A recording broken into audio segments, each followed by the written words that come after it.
Je remercie le gouvernement du Québec qui nous permet de faire des grandes conférences comme ça et la Banque nationale, notre partenaire.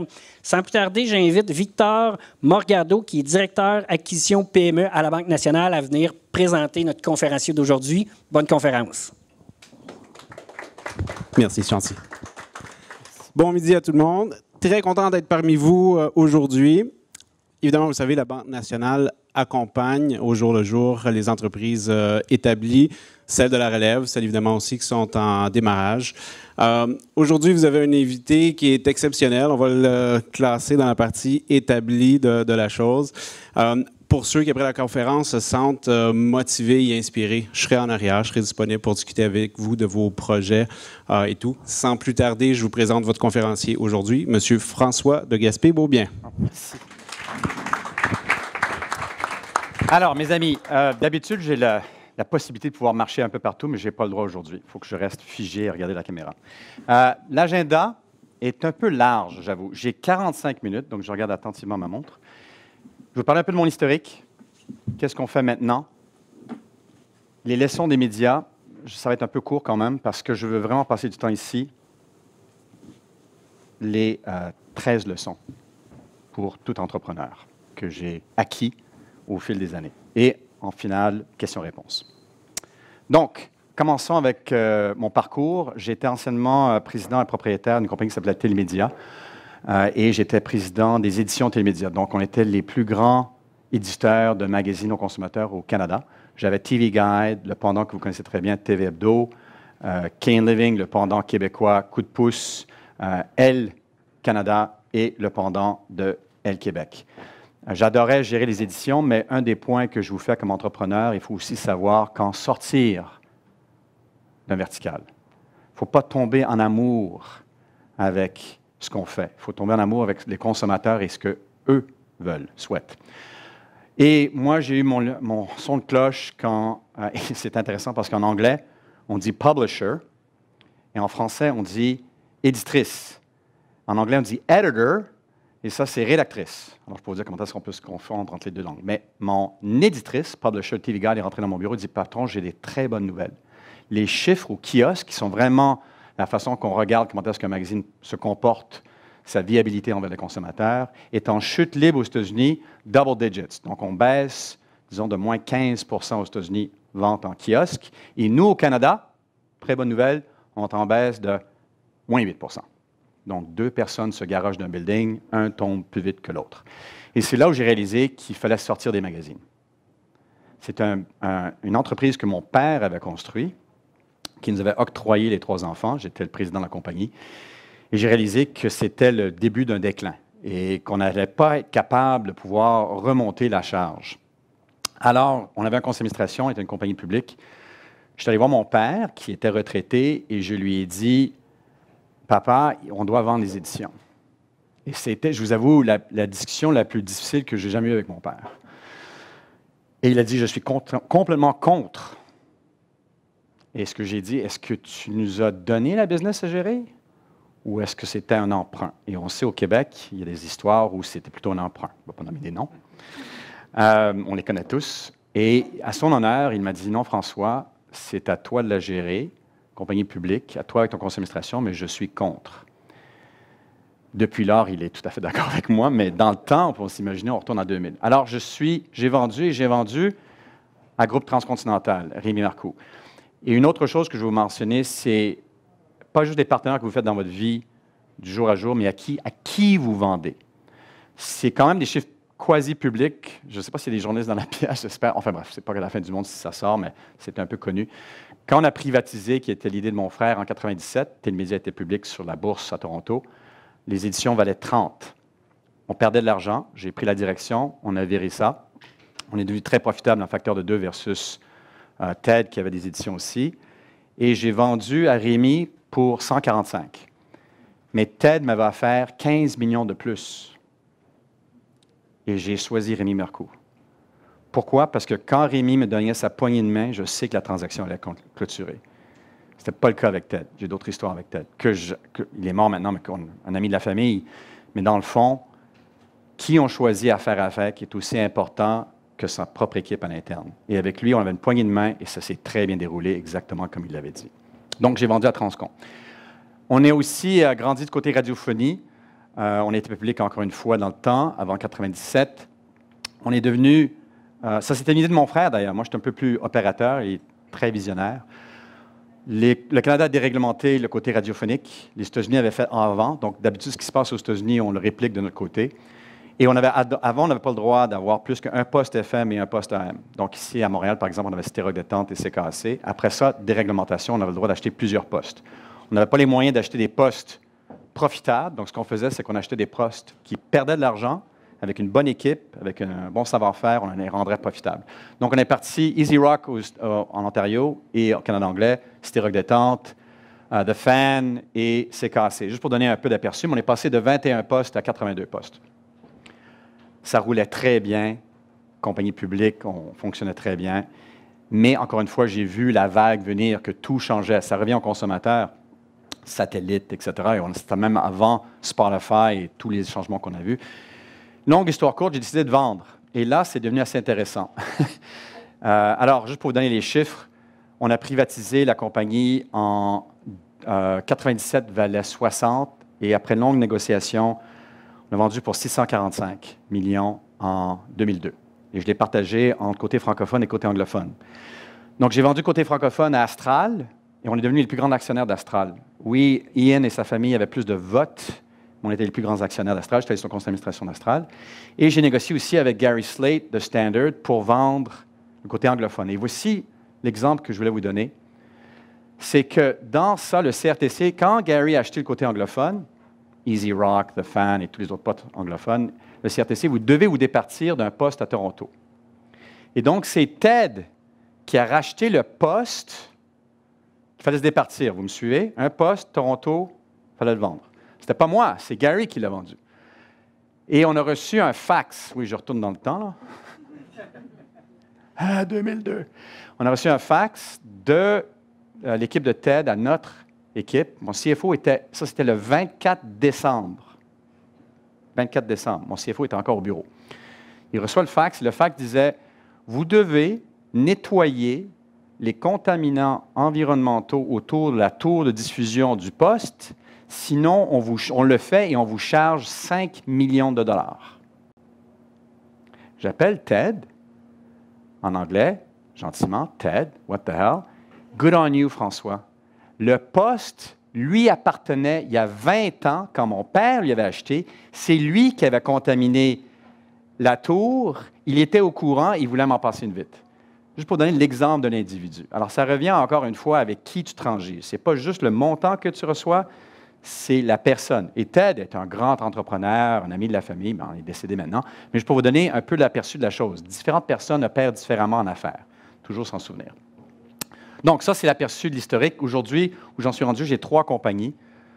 Je suis le propriétaire à 100% de Zoom Media. J'ai racheté toutes mes actions d'un private equity group aux États-Unis qui était partenaire avec moi. J'ai tout racheté. Je suis le président du conseil d'administration. Enfin, je suis le seul. J'ai une bonne équipe, moi, quand même. À UDA, je suis président du conseil d'administration exécutif, propriétaire à 80%. Hivestack, même chose, propriétaire à 80%. Je suis aussi le président du conseil d'administration pour the Digital Place-Based Advertising Association, qui est l'industrie à travers le monde qui représente tous les écrans en dehors de chez soi. Donc, que ce soit dans l'ascenseur, chez votre docteur, tous les écrans numériques se trouvent en dehors de chez soi. C'est une association. Je suis le président, c'est basé à New York. Et je passe un peu de temps sur l'entreprise familiale aussi pour la Fondation. Et on a un problème, en parenthèse, les eaux du Saint-Laurent sont plus polluées que le Hudson qui entoure Manhattan. On est très privilégié au Canada d'avoir beaucoup d'eau, mais les eaux que nous avons sont extrêmement polluées. Donc, la Fondation de la famille, on travaille à nettoyer les eaux du Canada. Autre histoire. Donc, parlons rapidement de Zoom Media. On est rendu. Alors, on est parti dans les toilettes.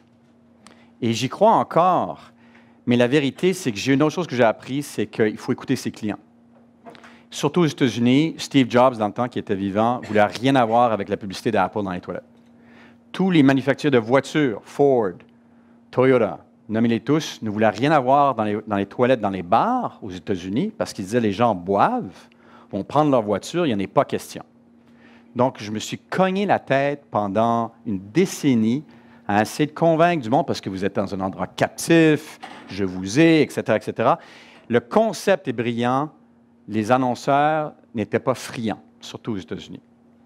Ce qui m'a amené à changer, et c'est très difficile, mes amis, à réinventer une organisation qui existe déjà. Complètement pivotée. On est devenu 100% fitness. Juste, on appelle ça entraîner votre réussite, dédié au gym. Je vais vous expliquer ça veut dire quoi. Aux États-Unis, on est rendu qu'on rejoint 23 millions de personnes à tous les mois. On est dans 3400 gyms à travers les États-Unis. Je vais vous dire ce qu'on fait. Au Canada, on rejoint 4 millions de personnes à tous les mois. C'est-à-dire que c'est 4 millions d'uniques, d'ailleurs. Ce n'est pas les mêmes. Et 750 clubs à travers le Canada. Et au Royaume-Uni, on est dans 900 clubs et on rejoint pratiquement 7 millions de personnes aussi. Donc, en tout et partout, on rejoint 45 millions de personnes à travers notre réseau Canada, États-Unis et le Royaume-Uni. Qu'est-ce qu'on fait? Comme je dis, on est là pour rejoindre une cible de personnes qui prend charge de leur vie et qui s'entraînent. Et au Canada, on définit ça comme des gens qui s'entraînent 2 ou plus par semaine, 2 fois ou plus. C'est 14 millions de Canadiens qui font ça, 150 millions aux États-Unis, etc. Et ce qu'on offre aux propriétaires d'un centre de conditionnement physique, c'est leur propre poste de télévision qui est créé pour eux, avec le contenu qui est propice à leur clientèle, à leurs membres. Et quand vous rentrez, tous les haut-parleurs dans le gym, Énergie Cardio, Good Life, 24 Hour Fitness, jouent leur réseau. Et quand vous rentrez dans la session cardio, environ un tiers des télévisions vont jouer leur réseau. Les autres vont jouer comme CNN, ESPN, etc., TVA. Mais pour ça, vous devez avoir votre casque et écouter le poste numéro 8, tandis que tout ce qui est diffusé dans l'établissement, c'est leur réseau qui est notre réseau. Donc, vous pouvez voir qu'on commence avec la publicité au quart d'heure, spot télévision. On joue la musique le reste du temps, mais ça alterne entre une image de la musique qu'on voit, la vidéo musique, ou du contenu qu'on diffuse. Donc, en primaire, c'est tout. On est un des seuls réseaux qui reste qui joue beaucoup de musique en vidéo. Et aussi, on crée du contenu pour les propriétaires du gym et on crée notre propre contenu aussi. Fitness, santé, vous pouvez imaginer. Donc, c'est vraiment un réseau fitness dans le gym, mais chaque établissement, des 6000 établissements qu'on a son propre réseau.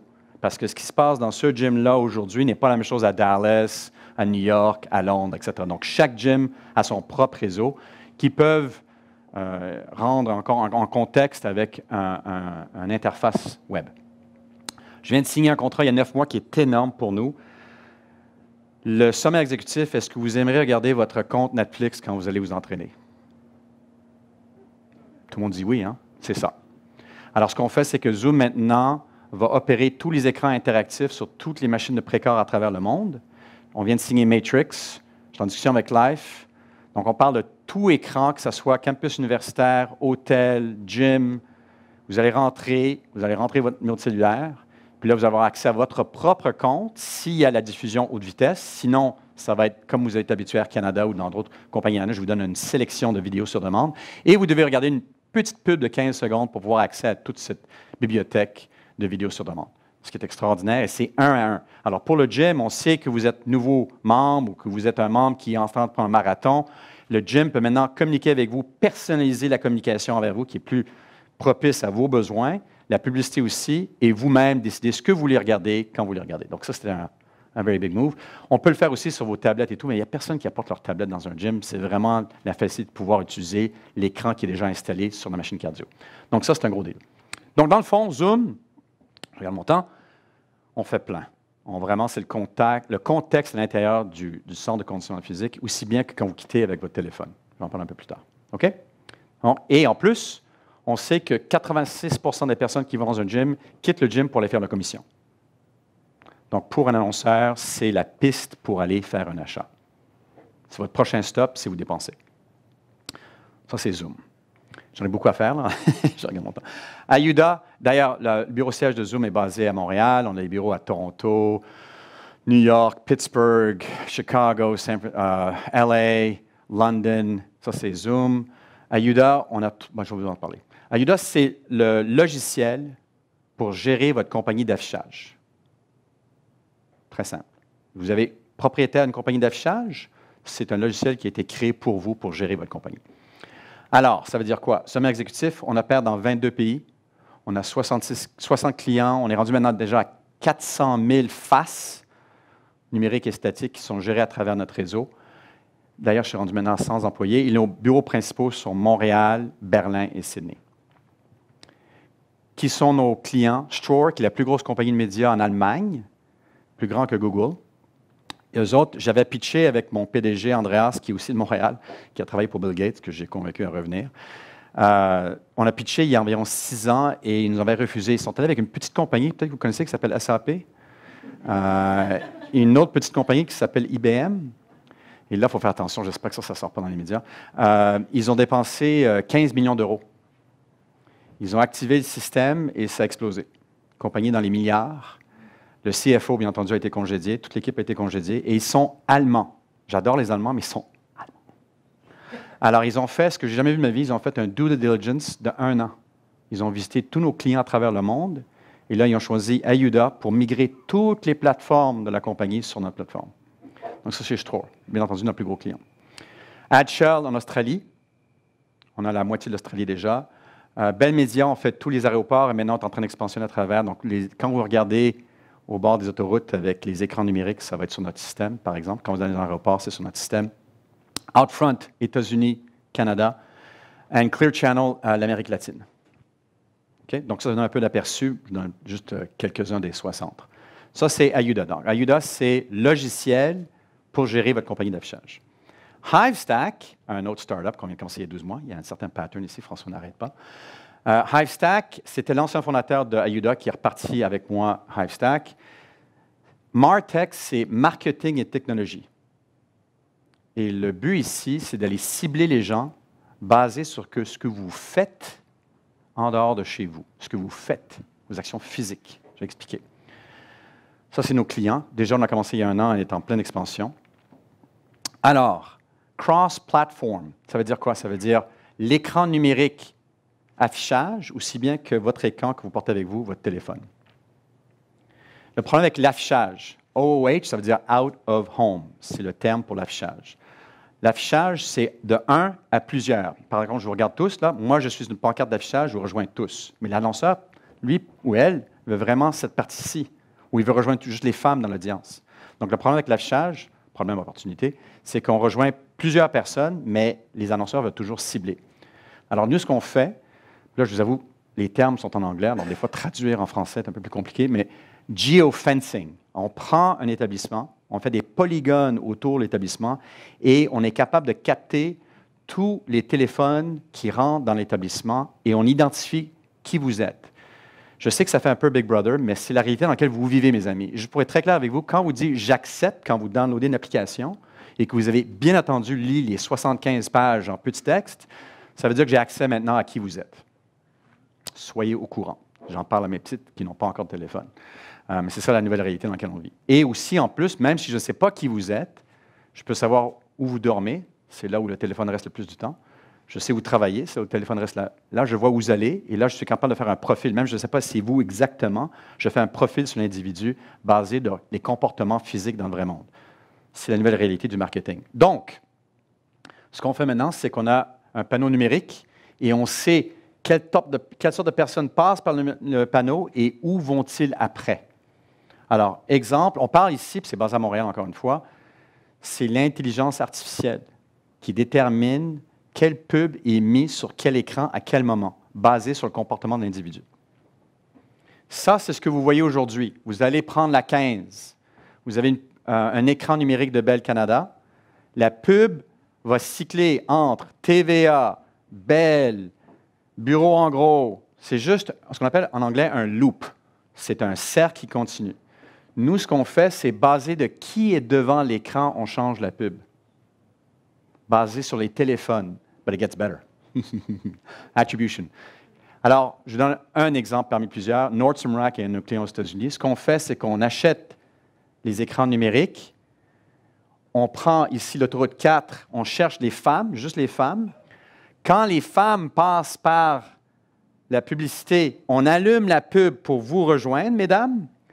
Et là, on voit le lift. La meilleure, c'est qu'on voit Est-ce que vous êtes allé dans le Nordstrom Rack à quelle heure? C'est un autre monde. Okay? Donc là, les annonceurs sont très contents parce que pour la première fois, on est capable de voir est-ce que les gens sont vraiment venus? Est-ce que la publicité a vraiment fonctionné? MarTech, Drive Outcome. Okay? Donc ça, c'est Hivestack. Alors, ça nous donne l'aperçu de ce que je fais, les trois compagnies. Là, je voulais vous donner un aperçu sur les tendances médiatiques qui sont en train de se propulser à travers le monde aujourd'hui, mais surtout en Amérique du Nord, bien, partout. Là, je vous parle de chiffres américains parce que je les connais tellement bien. Est-ce que quelqu'un ici sait combien d'argent est dépensé en publicité sur le côté numérique? Et quand je parle de numérique, c'est juste le téléphone et votre ordinateur. Donc, en anglais, on dit « digital ». Ce n'est pas le numérique affichage, c'est le numérique que vous connaissez très bien, les pubs que vous voyez sur votre téléphone et les pubs que vous voyez sur votre ordinateur. Est-ce que vous avez une ordre d'envergure? Combien? 78. Très proche. 83 milliards. Jusqu'à il y a 2 ans, c'était toujours la télévision qui a toujours été numéro 1. La télévision aux États-Unis, c'est 72 milliards. Pour la deuxième année, c'est le numérique qui a devancé. Okay? Donc, 83 milliards, et déjà, c'était encore plus gros parce que c'est 2017. Okay? Donc, 83 milliards qui va au numérique. Est-ce que vous êtes curieux de savoir combien va à votre téléphone, le pourcentage? Pourcentage? Un tiers au téléphone? 75 %? Très bon, 70. 70 % maintenant au téléphone, 57 milliards. Maintenant, mes amis, le téléphone est utilisé pour consulter le web plus que l'ordinateur. Comprenez? Les choses changent radicalement. Donc, desktop est rendu à 30 %. Donc, la majorité est maintenant rendue mobile. Donc, 92 à 13, bon, c'est encore plus, c'est rendu à 90 pratiquement maintenant, par compagnie. Google, hypothèse, une compagnie parmi toutes les compagnies de la planète aux États-Unis, combien de pourcentage de la tarte publicitaire va à Google? Devine? 60? 41 %. Facebook, 20 %. Donc, 2 compagnies ont 61 % et tout le reste de tous les autres éditeurs, de ce qu'on appelle publishers, dans tout le monde numérique, ont 39 %. 2 compagnies, jamais vu dans l'histoire de la planète que 2 compagnies contrôlent tellement. Alors, la croissance, année par année, 16 %. N'oubliez pas que vous recevez des bannières statiques sur votre téléphone. Là, il y a le vidéo. Le vidéo, 12 milliards, croissance 20 %. Programmatic, je pourrais vous donner toute une classe là-dessus. Ça, c'est de machine à machine, sans intervenant. C'est-à-dire que Mercedes veut acheter tant de personnes, rentre dans un logiciel, BMW rentre son prix, et sans même qu'il n'y ait personne qui se parle, le logiciel détermine qui va gagner et qui va recevoir la pub. Programmatic. Donc, c'était 52 % en 2017, c'est déjà rendu à 80 % sur le numérique. Donc, les ordinateurs se parlant avec des logiciels. D'ailleurs, c'est un des grands problèmes qu'il y a eu durant l'élection américaine avec Facebook. C'était aucun être humain qui était impliqué, ça se faisait par ordinateur. Donc, le sommaire, c'est que 2 compagnies ont plus que 60 % et les annonceurs, eux autres, ils veulent l'attribution. Il y a un problème avec l'attribution. On va en parler. Est-ce que ça fonctionne? Oui, ça fonctionne, mais il y a des défis. Parenthèse sur les médias traditionnels. 2017, vous allez voir, tous les médias traditionnels en baisse, sauf l'affichage. Donc, tous les médias, télévision, magazines, journaux, radio, tout le monde en baisse. Okay? C'est le déclin naturel d'une évolution du marché basé sur ce que vous faites comme consommateur. Juste l'affichage rapidement. Out of home, c'est l'affichage. DOOH, c'est Digital Out of Home, l'affichage numérique. Donc, si on regarde l'affichage au complet aux États-Unis, c'est en hausse de 2 %. L'affichage numérique extérieur, Times Square, ce que vous voyez, Bell Canada autour de l'autoroute, ça, c'est en hausse de 12 %. Et ce que nous, on fait dans notre secteur, Digital Play Space, l'affichage numérique intérieur est en hausse de 14 %. OK? Maintenant, numérique aujourd'hui, qu'est-ce qui se passe avec le numérique que vous voyez sur votre téléphone et sur votre ordinateur? Mark Pritchard est le CMO, Chief Marketing Officer de la plus grosse compagnie d'annonces au monde qui s'appelle Procter & Gamble. Et lui a dit, écoutez, là, ça suffit, là, on écrit des gros chèques, moi, je veux avoir des résultats. Okay? Il a dit ça l'année passée. Alors, qu'est-ce qui se passe? Puis ça, c'est incompréhensible. C'est que pratiquement la moitié de la publicité qui est achetée, on se souvient que c'est 83 milliards autour qui est acheté aux États-Unis, la moitié de la pub n'est pas vue par des êtres humains. Comment est-ce possible? Quand vous regardez votre téléphone, disons que vous regardez une émission de TVA, La pub, elle roule ici. Vous ne la voyez pas. Ou vous lisez un article, vous n'avez pas descendu, vous ne l'avez pas vu. Ça s'appelle below the fold. C'est en dessous, vous ne l'avez pas vu. Deuxièmement, maintenant, tous les nouveaux téléphones sortent avec des blockers. Puis les jeunes aujourd'hui ne veulent pas avoir de la pub. Donc, ad blocker. Et le troisième et le coup le plus néfaste, je ne crée pas une invention. En Europe de l'Est, il y a des compagnies, des villages entiers qui vivent des milliards qui sortent avec les robots.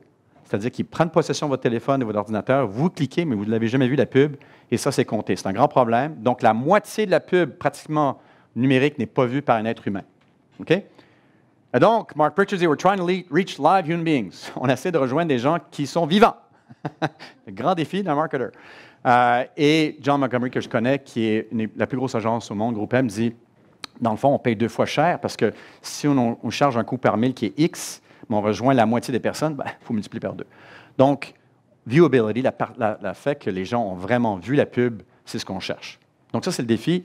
Et de ce côté-là aussi, il y a la pub qui est rentrée, on l'avait vu avec les élections américaines, mais il y a aussi la pornographie. Vous ne voulez pas que votre marque soit associée dans un site qui n'est pas approprié, mais quand c'est machine à machine, il n'y a pas un être humain qui dit « Oh, non, ce n'est pas approprié pour moi », donc il y a ça aussi. Et un exemple, j'étais avec Lou Pascalas, qui est le chef de marketing pour Bank of America, et lui a rencontré l'équipe de YouTube et dit « Moi, je ne veux pas avoir ma marque de commerce à côté d'un gars qui est en train de couper la tête d'un Américain, un djihadiste, c'est ce que lui a dit, pas moi. Je veux la sécurité que ma marque va être dans un bon environnement. » Et aujourd'hui, YouTube dit « On a fait beaucoup de progrès, mais on n'est pas encore capable de vous assurer que ça ne va pas avoir lieu. » OK? Measurement. On regarde, écoutez, je veux pouvoir vous mesurer.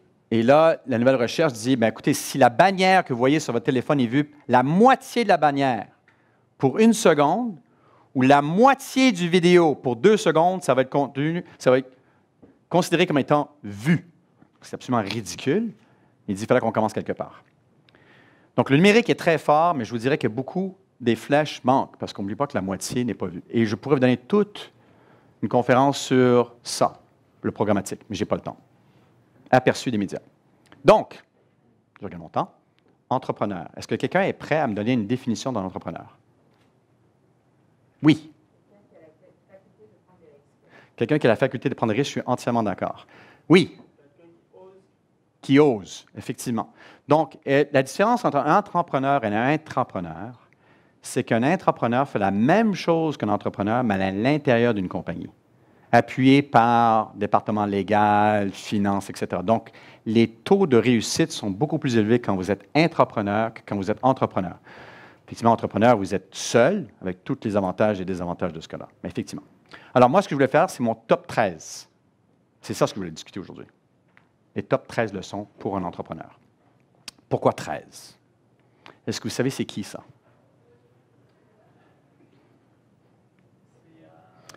Jacques de Molay. Templier. Maître Templier qui a été autodafé. On adore les chrétiens. Je suis chrétien. On ne veut pas vous faire mal, donc on va vous brûler à la bûche. Comme ça, ce n'est pas nous, c'est le feu. Il a été exécuté par Philippe le Bel en 1314, mais il a été arrêté le vendredi le 13. Donc, une des hypothèses pourquoi on n'aime pas le vendredi 13, c'est à cause de ce pauvre monsieur qui a été brûlé vif. Les Templiers étaient devenus les banquiers du Moyen Âge. Les banquiers du Moyen Âge. Qui devait beaucoup d'argent aux Templiers? Philippe le Bel, roi de France. Qu'est-ce qui s'est passé? Bonne façon d'éliminer ses dettes. Alors, juste pour vous dire, encore une fois, les partenaires font attention. Donc, voilà le 13. Mon top 13. Le premier, c'est focus. Un des mots les plus importants que vous allez apprendre dans votre vie et qui m'a pris jusqu'à 55 avant de l'apprendre effectivement, c'est ce mot-ci.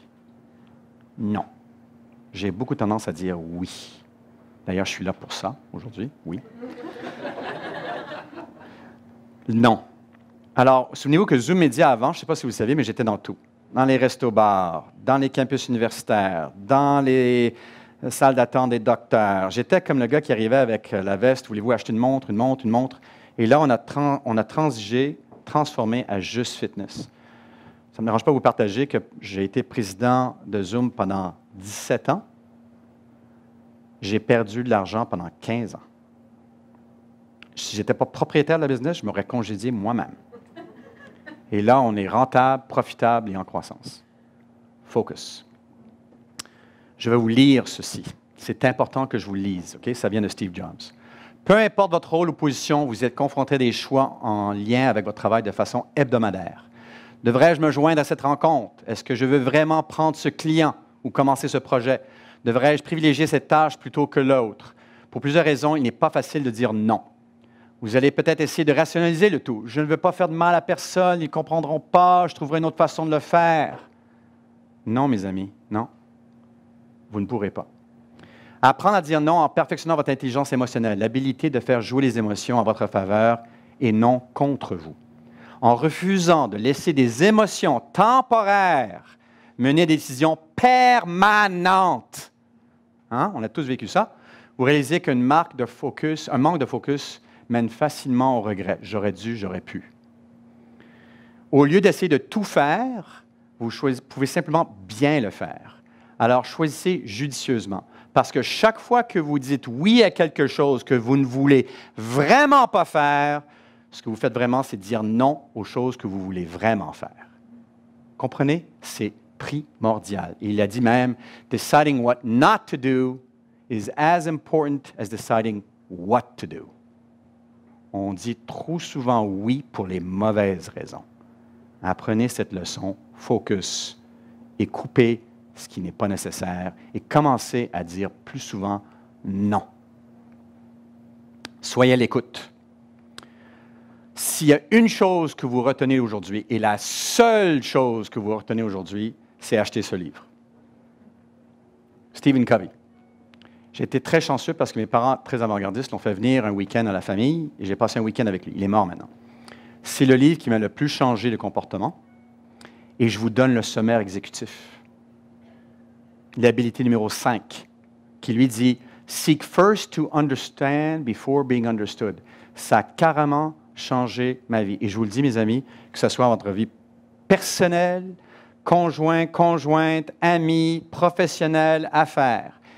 Premièrement, ce n'est pas ce que vous pensez qui est important, c'est ce que l'autre personne pense. Écoutez attentivement, répétez dans vos paroles pour que l'autre personne comprenne qu'ils ont été entendus et après ça, véhiculez votre point de vue. Si vous rentrez dans un meeting puis tout le monde est comme ça commence mal. Hein? Mais quand vous répétez, je comprends-tu, Suzy, ton point de vue, est-ce que j'ai bien compris? Non, François, tu n'as pas encore compris. Finalement, tu vas voir, chaque fois, bon, là, oui, tu m'as compris. Là et seulement là, la personne est prête à vous entendre. C'est aussi vrai avec vos clients, vos partenaires, conjoints, conjointes, famille, enfants, name it. OK? Seek first to understand before being understood. Un livre extraordinaire. Troisièmement, passion. S'il vous plaît, mes amis, soyez passionnés dans ce que vous faites. Pourquoi? Premièrement, il faut être un peu fou pour être entrepreneur. Il faut être honnête, là, c'est les statistiques. Je m'excuse, si vous êtes tous des entrepreneurs, je vais prendre 80% de vous et je vais dire « not going to work ». Ça, c'est les statistiques. Okay? Donc, il faut être un peu fou pour embarquer dans des choses qu'on sait que majoritairement, on va perdre. Deuxièmement, c'est à vous d'inspirer votre équipe. Vous êtes la personne qui est là et vous devez être contagieux. Les émotions, c'est contagieux.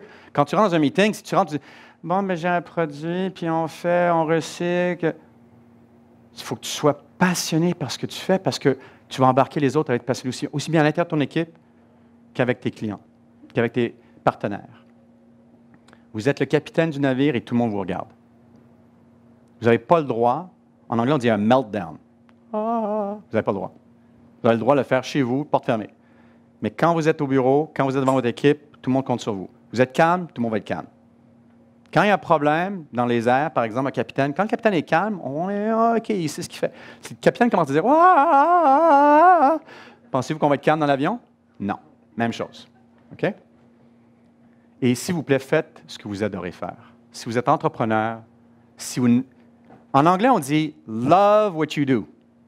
J'adore l'anglais des fois parce que le français, c'est beau pour la poésie, mais en affaires, mon Dieu, que l'anglais est bon. Si vous n'adorez pas ce que vous faites, vous êtes à la mauvaise place. Je ne peux pas être plus clair que ça. Bon. Maintenant, quatrième, flexibilité. Je vous assure qu'il faut être flexible comme entrepreneur. D'ailleurs, dans la vie. Votre parcours va changer basé sur la réalité du marché. Ça, c'est un fait. Alors, il faut savoir s'adapter. Zoom, quand j'ai commencé Zoom, j'avais cette vision JCDecaux, Clear Channel, CBS Outdoor, qui est devenu Outfront, avaient tout centralisé l'affichage extérieur. Moi, j'ai dit, je vais être le chef de l'affichage intérieur. Il n'y avait pas de numérique dans ce temps-là. Le numérique est arrivé, tout chambardé. Il faut être flexible, il faut évoluer, adapter. Si tu n'adaptes pas, c'est une recette de désastre. Choisir ses partenaires. Numéro 5. Vous le savez, il faut tellement bien choisir. Je préfère, mes amis, que vous preniez votre temps. Prenez votre temps pour choisir vos partenaires. Et quand partenaire, je parle aussi interne qu'externe, embauchez pour attitude et non pour compétence. C'est un peu surprenant, hein? Moi, je suis allé à Harvard Business School, on disait « hire for competency ». J'ai un mot technique, je m'excuse pour ce mot technique, bullshit. Je préfère prendre quelqu'un qui a le tempérament passionné de vouloir apprendre et donner le service à la clientèle que quelqu'un qui s'y connaît tout. Là, je vous donne quelque chose d'un peu confidentiel. On avait embauché un président d'Ayuda parce que Andreas, l'ancien président d'Ayuda, est devenu le président de Hivestack. Un gars qui était super compétent, toutes les compétences qu'on pouvait demander. Je connaissais son chairman, est un ami à moi, il me l'avait bien référé, c'était le Chief Operating Officer de la compagnie en question. Il est rentré, une autre leçon ici, et son style était autocratique, style militaire général. Compagnie de logiciels avec des gens qui travaillent jusqu'à 3 heures du matin, avec foosball et tout le reste, vous imaginez, un style mini Google, ça ne marche pas. Okay? Andreas est venu me voir et dit « François, ça fait 4 semaines qu'il est dans le job, ça ne marche pas, ça ne marche pas, ça marche. Qu'est-ce que je dois faire? On va faire un plan de coaching. » J'ai dit non. Excuse-moi, là, fire his ass tout de suite, right now. Comment ça, tu ne peux pas? On vient de l'embaucher, toute la recherche, ça nous a coûté une fortune. Il faut le congédier, ce n'est pas le bon fil culturel. C'est un bon gars, mais il ne rentre pas dans la culture. On l'a amené, on l'a laissé partir, on a fait un bon package, on est allé annoncer ça devant la compagnie, tout le monde ici. C'est la première fois de ma vie que j'ai vu ça. Tout le monde s'est levé et a commencé à applaudir. Standing ovation for a fire. Quand vous embauchez au niveau entrant d'une compagnie, il y a un impact. Quand vous embauchez pour le président, Dieu sait que vous êtes mieux de bien faire votre chose parce que si vous n'y réagissez pas assez vite, vous pouvez chambarder la compagnie pendant 1 an, sinon 2. OK? Donc, prenez votre temps et quand vous voyez une erreur, bougez vite. Vite. Partenaire, c'est un mariage. Quand je te parle d'actionnariat, okay? Dans l'actionnaire dans la compagnie dans laquelle vous êtes entrepreneur. Faites gaffe, ayez, s'il vous plaît, un bon contrat entre actionnaires. Si tout se passe bien, vous n'allez jamais le consulter, mais je vous le dis majoritairement dans la vie, il y a un moment donné que des fois, les choses passent un peu moins bien, on sort le contrat. Très important d'avoir une bonne entente écrite. D'ailleurs, mon frère et moi, ma sœur et moi, on était actionnaires dans des entreprises ensemble. On a un contrat écrit ensemble. Et on est frères et sœurs et on s'adore. Il faut mettre ça sur papier. C'est intelligent. Okay? Donc, choisir ses partenaires, très important. Et choisissez même à qui vous allez vendre. Vous vous souvenez de mon histoire de Rémi? C'est aussi... Non, ce n'est pas le prix le plus haut qui gagne nécessairement. Et comment est-ce qu'ils vont prendre soin de tes employés? Il y a plein d'autres facteurs qui rentrent en considération. OK? 6, analyse de soi. Très, très, très important. En anglais, on dit self-analysis. C'est quoi vos forces et vos faiblesses? J'ose espérer que comme entrepreneur, vous allez devant le miroir et vous écrivez attentivement « Je suis bon dans quoi et je suis faible dans quoi ». Parce que là, vous devez embaucher basé sur qui vous êtes. Il n'y a rien de pire que les gens qui embauchent des gens comme eux. On appelle ça des « yes people ». Tu sais, dans le fond, vous êtes tous pensent de la même façon. Allez chercher une complémentaire, pas ce qui vous ressemble. 7, conseil d'administration. Formez-en un. Même si vous êtes un start-up, formez-en un. Gouvernance, très important. Mais les avis, quand vous êtes l'entrepreneur, vous êtes au sommet de la montagne. Je m'en fous, la hauteur de la montagne, vous êtes au sommet de la montagne. On appelle en anglais « it's lonely at the top ». C'est qui va vous donner l'heure juste? Puis je m'excuse, je donne un exemple concret, vous allez rire, mais quand vous parlez de la rémunération de vos cadres, pensez-vous qu'ils vont vous donner l'heure juste? Très rarement. Il y a un conflit. Au conseil d'administration, c'est là la seule place où vous aurez vraiment, si vous avez bien choisi votre conseil, l'heure juste. Les personnes qui vont regarder dans les yeux et vous dire « François, là, tu fais gaffe. Tu es parti dans cette direction-là, il faut que tu focuses. » C'est des dures conversations à avoir, donc pourtant très important de bien choisir son conseil. L'autre chose que je vais vous dire, chacun de vous est une marque de commerce. C'est vrai. Je parle des étudiants, des fois, je dis, vous êtes une marque de commerce? Ayez un conseil d'administration. Qu'est-ce que ça veut dire un conseil d'administration? Ça peut être ta mère, ton père, ton frère, un ami, un PDG que tu respectes. Mais quand tu arrives dans des moments dans ta vie où tu prends des grosses décisions, c'est-tu pas mieux d'avoir un groupe autour de la table qui peut pondérer sur cette grosse décision, puis donner du feedback des personnes dans qui tu as confiance, leur jugement tu as confiance, et tu es une marque de commerce. Je donnais un discours à plusieurs écoles en même temps, les jeunes filles. Tu sais, aujourd'hui, tout le monde est en train de se texter. Regarde pas dans les yeux, je dis, regarde dans les yeux quand tu rencontres quelqu'un. Prends une poignée de main, serre fort. Ça, déjà, tu établis un contact. Ta marque de commerce, déjà, monte au-dessus des autres. On est tous des marques de commerce. Comment est-ce qu'on communique, qu'on parle, qu'on écrit, qu'on fait des suivis? Et un conseil d'administration peut vraiment vous aider. Un coût élevé. Mes amis entrepreneurs, cela va vous coûter beaucoup plus cher que vous pensez. De nature, vous êtes optimiste, sinon vous ne serez pas entrepreneur. Quand vous faites une levée de fonds, je vous le dis, je vous l'assure, faites le maximum d'argent que vous pouvez aller chercher, même si ça vous coûte. Pourquoi? Vous en avez besoin. Et le coût va être beaucoup plus élevé sur tous les fronts, pas juste sur l'argent. Le temps, votre temps. On parle d'émotion, le commitment. Si vous êtes dans une relation, vous êtes mieux d'avoir une discussion avec votre conjoint, conjointe, parce que ça va vraiment ruer dans les brancards quand vous êtes entrepreneur. Parce que je vous le dis tout de suite, il y a une expression de « truck backs up here », le gros camion qui recule, bip, bip. Par le temps que ça arrive à votre bureau, là, c'est parce que c'est un gros problème. Vous réglez tous les problèmes comme entrepreneur. Et le commitment, ce que je vous dis, c'est que ça va prendre beaucoup plus d'efforts, de temps, d'argent, d'énergie. Préparez-vous. Pas pour dire pas le faire, mais est-ce que vous avez vraiment considéré c'est quoi les Jeux olympiques? Parce que c'est les Jeux olympiques d'affaires. Rentrez. Et déjà, 80% de probabilité que vous n'allez pas réussir. Vous êtes prêts pour ça? Style de gestion. Mon père, lorsqu'il a été le maire de l'Expo 67, a reçu un roi de l'Afrique qui lui a apporté une statue. Et j'ai trouvé celle-ci, mais la vraie statue est en bois, mais c'est plutôt une main qui tient un œuf.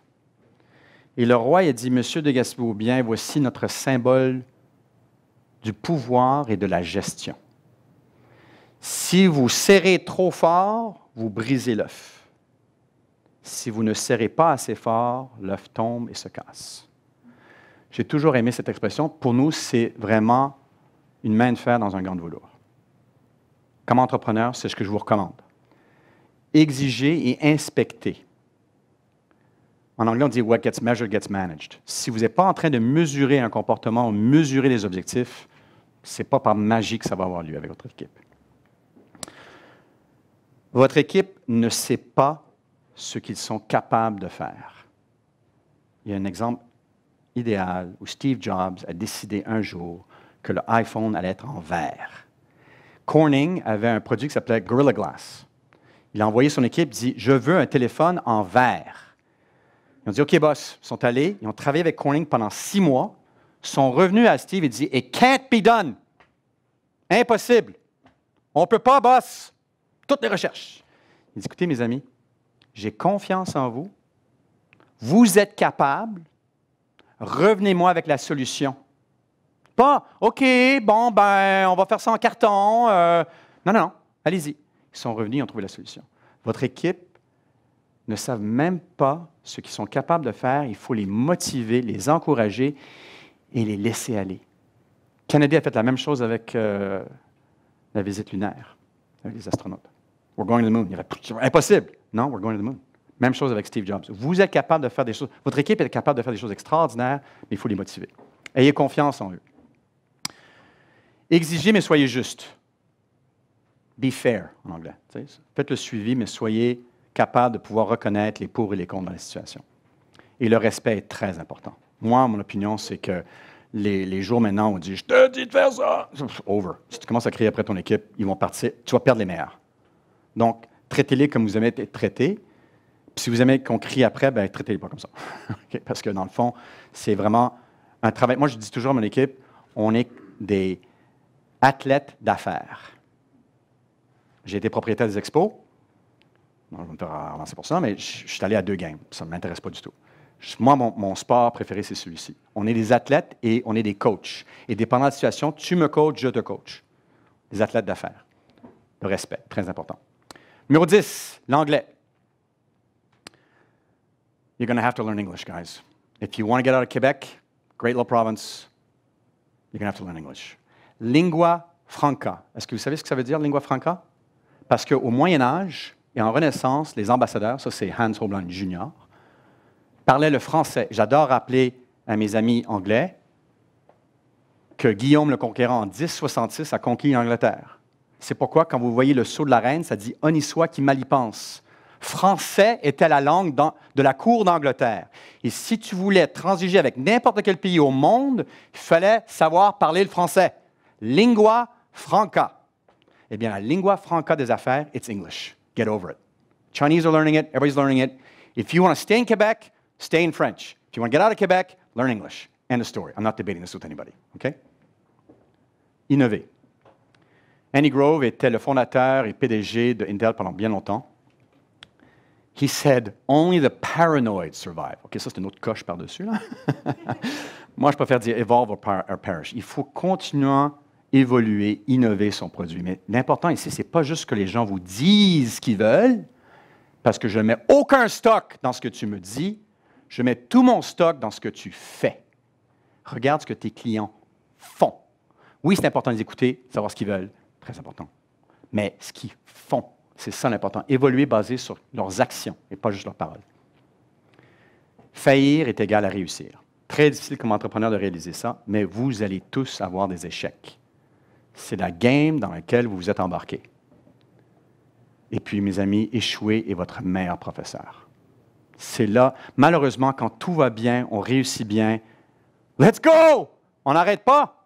C'est juste quand on frappe le mur à 200 km/h, puis ça fait tellement mal. C'est la nature humaine on est à terre, ensemble, on dit « Qu'est-ce que j'ai fait? » C'est là où on apprend. Nos échecs, je préfère embaucher des membres de l'équipe qui ont eu des échecs que ceux qui n'ont jamais eu d'échecs. Parce que vous êtes comme une belle épée qui n'a jamais été forgée dans le fer et la chaleur et tout le reste. Donc, échec vous enseigne beaucoup. Je vous dis tout de suite qu'entrepreneur, très peu de personnes vont croire en vous au début. La majorité des gens vont vouloir embarquer quand c'est trop tard. J'adore les banquiers. Plein d'amis banquiers, mais c'est « Veux-tu un parapluie, François, il fait soleil? » Ouais? Il veut te prêter quelque chose qu'on n'a vraiment pas besoin. Pas tous les banquiers, on a été très chanceux d'avoir des très bons banquiers, mais c'est rare que les personnes, quand vous êtes entrepreneur, vont croire dans votre produit jusqu'à temps que vous avez prouvé que cela fonctionne. OK? Persévérez, mes amis, mais toujours en écoutant le marché. Persévérez, mais pas contre le marché, mais avec le marché. Et c'est important de métamorphoser vos échecs en réussite selon les leçons que vous tirez de vos échecs. C'est vraiment là votre éducation. Et voilà mon 13e et dernier. Commencez avec la fin. Alors, encore une fois, je reviens à Stephen Covey. Vous pouvez voir que ce livre-là, il m'a vraiment marqué. Start with the end in mind. Ça veut dire quoi? Je vais vous lire encore. D'habitude, je ne mets pas beaucoup de texte, mais c'est très important. Commencez avec l'objectif final. Que voulez-vous accomplir? Où est-ce que vous vous voyez dans 3 ans? Pas 5 ans. Mon père me faisait faire des plans de 10 ans. J'adore mon papa, mais 3 ans. 3 years. Tout change tellement rapidement. 3 ans. Écrivez-moi, c'est quoi votre produit, votre compagnie, même votre vie. Parce que j'ai un plan. J'ai un ami, un très bon ami qui s'appelle Don Walker, qui gère une compagnie qui s'appelle Magna. Et lui fait un plan tous les 5 ans sur tous les volets de sa vie. C'est un ingénieur. Donc, plan d'affaires, plan personnel, plan religieux, plan avec sa femme, plan avec ses enfants. C'est absolument ridicule, mais il accomplit tellement. Dosons un peu. Faites un plan. Qu'est-ce que vous voulez accomplir dans 3 ans? Écrivez-le et soyez spécifique en utilisant des paramètres et un échéancier. En deuxième temps, allez-y, divisez l'objectif en différentes actions spécifiques afin d'y arriver. Comment maintenant? À partir de maintenant? Je suis quand même correct? Et là, je reviens à celui-ci, l'ordre des tâches, sur 4 volets. Encore une fois, c'est Stephen Covey. Il y a 4 importants et urgents. Je pense que tout le monde est d'accord. On passe du temps là-dedans. Important, urgent.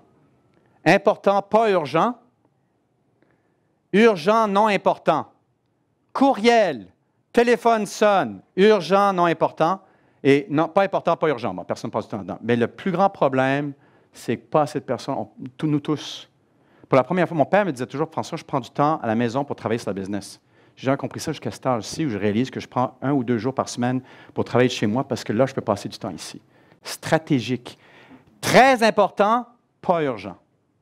Entrepreneur, vous allez passer votre temps ici et ici. Répondre au téléphone, faire des courriels. Des fois, il y a des courriels que vous répondez, c'est la bullshit totale. Combien de temps vous passez ici? Alors voilà mes 13. Focus, soyez l'écoute, passion, flexibilité, choisir ses partenaires, analyse de soi, conseil d'administration, coût élevé, style de gestion l'anglais, innover, échec est égal à réussir, et commencer avec la fin. Voilà. Merci.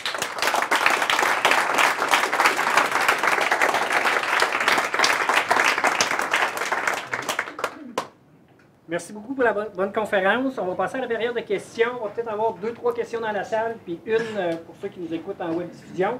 Donc, dans la salle, est-ce qu'on a des questions? Oui? Merci pour la présentation. Je me souviens à l'époque de Télémédia, vous avez fait des arguments pour avoir du contenu canadien dans les magazines. Time Magazine avait un split run. Très bonne mémoire. Tu as mis l'emphase sur ça. Je me souviens quand Zoom a lancé, c'était dans les toilettes, j'étais chez Voir. Oui. L'argument presque le contraire des fois. Lire Voir puis aller pisser, pour parler comme ça. Mais aujourd'hui, quand je vois ce que vous avez fait pour consolider l'approche, je me suis dit, vous êtes sorti de la radio, et maintenant avec les 6000 Jim, oui. gyms au monde, puis avec les combien de faces? C'est-à-dire qu'il y a 3 compagnies, mais en Zoom, je suis rendu à 40 000 faces, je pense. C'est presque comme si on n'est plus dans le broadcasting, mais on est dans le placecasting. Oui, je suis d'accord. Et c'était juste ça que j'ai voulu dire. Mais ce que je fais maintenant, je fais du contenu maintenant basé pour le Québec, du contenu basé pour le Canada anglais. Je fais du contenu basé parce que c'est ce que les gens veulent voir. Mais tout a changé. Tous les médias ont changé. Et mes amis, c'est basé sur ce que vous faites. Vous, les consommateurs, êtes en train de dédier qu'est-ce qui se passe pour le bien et pour le moins bien. Mais on suit la consigne. C'est vous votez avec votre portefeuille. Il y a une question? Et j'ai pas de question. Ah, OK. OK. Une question, madame? Oui, bonjour, merci beaucoup pour cette présentation. Vous êtes un entrepreneur, mais vous êtes également un investisseur. Oui. Je voudrais savoir, en dehors évidemment des intérêts financiers, à investir dans une compagnie, qu'est-ce qui vous motive à investir? Mais premièrement, Donc, la je vais question, juste c'est... Oui. Ouais, La question, c'est comme investisseur, qu'est-ce que je recherche? Alors, pour le moment, j'ai la bouche très pleine. Mais ce que je cherche, premièrement, c'est la passion. Parce que s'il n'y a pas la passion, si vous êtes entrepreneur, vous n'avez pas de passion, oublie ça. Parce que, n'oubliez pas qu'on mise sur le cheval. Excusez-moi pour cette expression, mais vous êtes le cheval. OK? Donc, on mise sur vous. Alors, si vous n'êtes pas passionné par votre produit, comment est-ce que vous allez chercher le monde pour être passionné aussi? Donc, ça, c'est en premier. Votre parcours, est-ce que vous avez eu des réussites et des échecs? Parce que moi, je vais avoir des échecs aussi bien que les réussites. Et troisièmement, le produit tel quel, l'offre telle quelle. Et là, on va aller faire une étude de marché pour voir est-ce qu'il y a vraiment un besoin pour ça, basé sur le comportement des gens. Mais c'est les 3 choses que je regarde. Good. J'ai une question ici en ligne, elle est un petit peu longue, fait que je vais la résumer. Mais en gros, c'est l'entreprise ne va pas très bien, il y a un investisseur potentiel, mais qui fait juste apporter de l'argent. Selon vous, est-ce que c'est une bonne idée? Il y a une expression « any port in a storm ». C'est ce que, dans le fond, c'est que ça dépend dans quelle situation vous en êtes. Moi, j'ai été dans une situation dans laquelle on manquait de cash. Et dans ce cas-là, il faut aller... Je me souviens, je faisais fait une levée de fonds sur Zoom juste avant la crise économique. Et on était en train de clôturer la transaction durant la crise économique. Alors, tout change dépendant de la réalité de laquelle vous faites face. Mais si quelqu'un... Moi, je préfère une relation stratégique. C'est clair. Quelqu'un qui apporte des compléments à ce que vous faites avec de l'argent. Il n'y a rien de mieux. Par contre, si vous êtes dans une situation dans laquelle vous avez besoin de cash, puis surtout tous comme entrepreneur, vous avez besoin de fonds, bien, choisissez le mieux que vous avez devant vous. Et des fois, c'est juste de cash. Bon, on va prendre le cash. Alors, ça dépend de votre situation, mais l'avantage primordial, c'est stratégique et cash. Mais s'il n'y a pas de stratégique et vous avez besoin de cash, prenez le cash. Good, merci. On est déjà 1 heure, on va prendre une dernière question. Non, on a commencé en retard. OK, deux questions. Ah! On m'enlève un 5 minutes. Vous parlez tantôt de focus, mais est-ce que focus veut dire, comme une personne comme toi qui est habituée à la média, c'est de rester dans le même domaine ou si tu peux t'aventurer dans d'autres champs? Très bonne question. Alors, la question, c'est est-ce que tu restes dans les médias ou est-ce que tu peux t'aventurer dans d'autres champs? J'ai fait d'autres investissements. Je vous avoue que si vous êtes là, on parle d'investisseur. Parce que focus, ça veut dire que vous, comme entrepreneur, parce que vous êtes capable de faire quelque chose, parce que c'est une très bonne idée, ça ne veut pas dire que vous devriez le faire. Okay? Quand Steve Jobs est revenu à Apple, il a coupé la moitié des SKU. La moitié, gone. Il a dit, je comprends, vous avez travaillé très fort, on a mis de l'argent dessus, je m'en fous. Il faut qu'on focus sur ça parce qu'il faut qu'on gagne là-dessus. Okay? Donc, premier focus, c'est l'intérêt de la compagnie parce que c'est facile de dire non à des choses que vous ne voulez pas faire. C'est quand vous voulez le faire, c'est une bonne idée, mais ça va vous enlever du focus sur ce que vous êtes en train de faire. Dangereux. Donc, il y a focus à l'intérieur de la compagnie. L'autre question que vous avez posée, c'est est-ce que je suis prêt à aller dans d'autres choses? Oui, mais par exemple, je ne sais pas si vous connaissez les tours 333 sur Sherbrooke. Ça, c'est comment je perds une fortune. Puis je l'ai fait avec mon frère. On a acheté le terrain, on a construit la première tour. Mon frère a mis du... J'adore mon frère, très intelligent, mais on a mis du granit, ça d'épais. C'était pas fait pour le commercial. On a perdu des millions. On est rentré dans l'immobilier, on ne savait rien, on s'est fait lessiver. Mon point étant le suivant. Tu es mieux de savoir dans quoi tu t'embarques. La prochaine fois que je retourne dans l'immobilier, mon frère a fait d'autres immobiliers, il a réussi après, mais on a été fait donner une sacrée claque en rentrant la première fois. Quand tu ne connais pas un domaine, c'est l'expression que vous êtes au poker. Tu regardes autour de la table de poker. Tout le monde a les cartes. Tout le monde est un professionnel. Si tu ne sais pas c'est qui le bête dans la game, c'est toi. OK? The sucker in the game. OK? Moi, je suis rentré dans l'immobilier, j'avais aucune idée, je me suis fait avoir. Mon point est le suivant. Quand tu sors de ton focus que tu connais très bien, tu es mieux de faire ton apprentissage et vraiment étudier le marché avant de rentrer dedans. Et commence plus petit. Parce que si tu perds un peu, c'est tellement plus facile que quand tu perds gros. Nous, on est rentré gros et on a perdu gros. Excellent. Une autre question? Oui? Moi, j'aimerais savoir, vous avez mentionné à plusieurs étapes dans votre parcours, il y a des moments où vous avez poussé pour certaines idées pendant un bout de temps, finalement, vous avez changé d'idée. Parce que comme entrepreneur, il faut être très persévérant, mais à un moment donné, il ne faut pas aller dans l'acharnement non plus. Donc, moi, j'aimerais savoir s'il y a des indicateurs, des indices qui peuvent, des fois, nous aider à dire, OK, là, quand vous avez parlé pendant 10 ans, vous avez poussé pour une idée, à un moment donné, à quel moment qu'on dit là, c'est de l'acharnement ou je m'entête, puis être capable de lire les indicateurs qui pourraient nous dire là, prends une autre direction. Très bonne question. La question étant, c'est quoi la différence entre acharnement et persévérance?